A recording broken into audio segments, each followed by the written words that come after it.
simple change in the weather can affect the flow of your blood and can affect the way the energy in your body is moving in good ways or not so comfortable ways.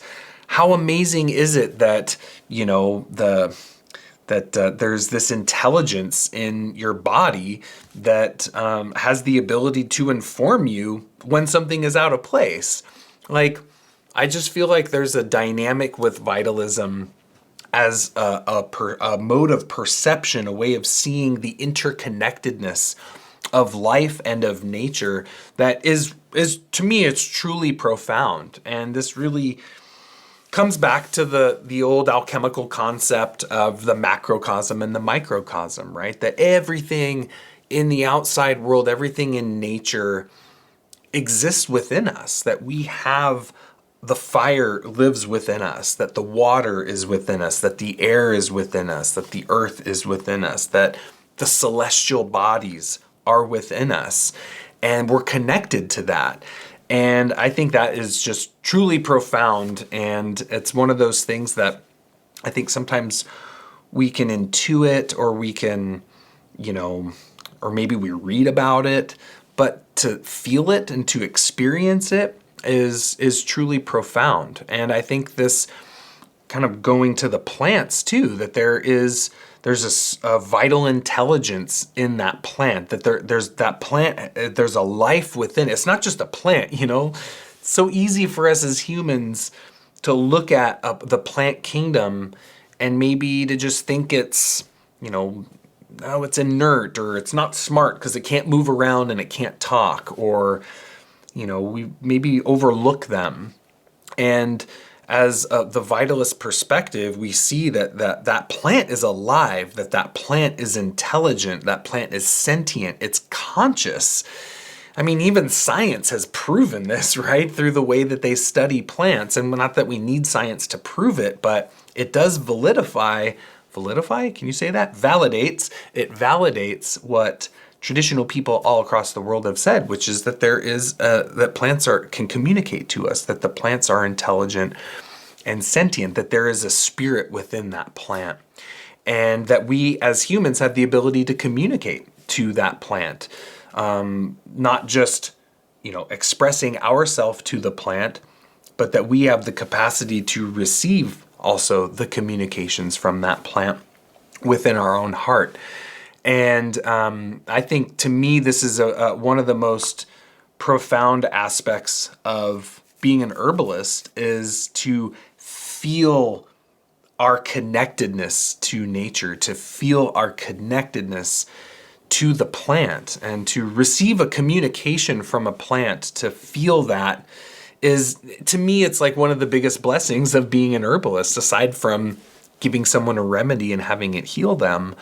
It is that feeling of being in relationship with nature, that you're never alone in that way, right? That you don't have to be lonely, because you're a part of nature and nature is a part of you. And we just have to open up our minds and open up our senses and open up our hearts to not just see it, but to feel that interconnectedness. It's happening with every single breath that we take. To me, that is a direct sign of our utter reliance on the plant kingdom for our lives. But also it just shows that every breath we breathe in is that plant's exhalation. And every exhalation that we make is breathed in by the plants. And just think about that for a little bit. That is so profound. And it's something that a lot of us take for granted. And so for me, this was a huge transformation in my life, because I had always sensed that there is something in nature that is intelligent and sentient, and that I wanted to feel connected to it, and to see that, first off, I wasn't crazy, and that people all around the world have been connecting to nature in this way, and that indeed there is a vital intelligence in the natural world that we can communicate with. Wow. I think this is one of the biggest things that is missing in our modern culture. I think this is why depression is such a huge thing. I think there's a lot of reasons for depression, but I think a big one is like people are lonely. People feel isolated. They feel like an island and they don't feel that connection to the natural world, which it's really hard to do when you live in the middle of a big city and you're in traffic all day and our modern world is not exactly very well integrated with the natural ecosystem. But I do feel that this connection to nature is so important for all human beings, but especially for the herbalist. That's our role is to be a bridge between the world and the earth, to unite the plant and the human kingdoms. To me, that is, in a way, the ecological function of the herbalist is to unite those worlds together. So I just thought I would share a little bit about the vitalist tradition and how, some of the ways that it's really been profound in changing my life, and hopefully in sharing that it can inspire you to understand a little bit more about how vitalism can transform your life as a person, but also as an herbalist.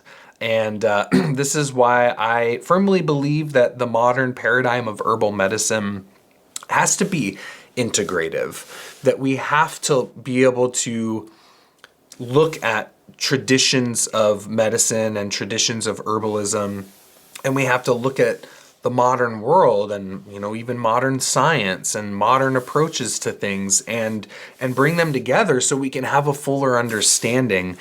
And I just think if we just abandon our past and abandon thousands of years of tradition, then what are we standing upon? I love that Paul Bergner always says, well, if you're going to reinvent the wheel, it's probably going to be round. And I always love that quote. And I think the vitalist traditions of herbal medicine have a lot to offer us. And I think they're very valid in studying and learning from, and more importantly, experiencing. And I think that's one of the biggest things with what vitalism is that it's not just about reading a book about vitalism. It's not about studying Ayurveda or Chinese medicine or Thompsonianism or Galenic medicine or whatever vitalist tradition you might be called to.